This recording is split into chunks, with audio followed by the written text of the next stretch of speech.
Magandang umaga po sa ating lahat. Narito ang ating weather update.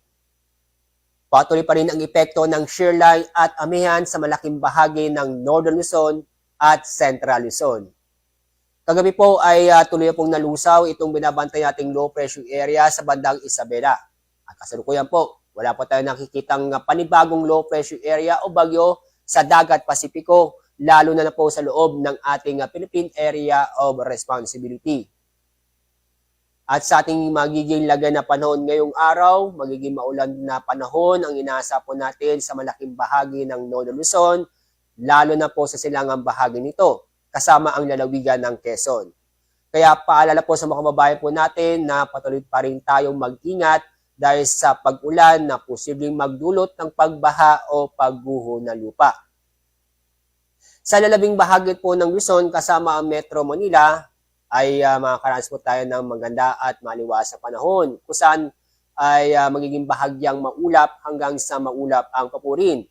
Maliban lang po sa mga sandaling pag-ulan o bigla ang buhos sa ulan dahil sa thunderstorm. Sa Visayas at Mindanao, nang inyo makikita ay fair weather po tayo o maganda at maliwas sa panahon ngayong araw.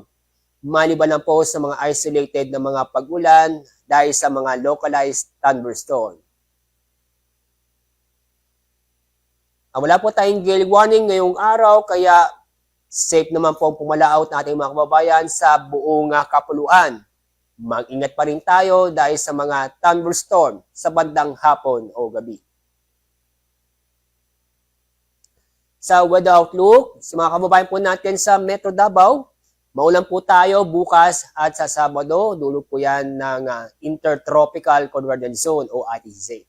Kaya mag-ingat po tayo dahil sa pag-ulan na posibleng magdulot ng mga pagbaha o pagguho ng lupa. Sa lalabing bahagi o sa lalabing lugar, sa mga pinulungan po sa Pilipinas ay fair weather po tayo, maliban lang po sa mga isolated na pag-ulan. Ang araw pong sikat, mamaya pong 5:52 ng umaga.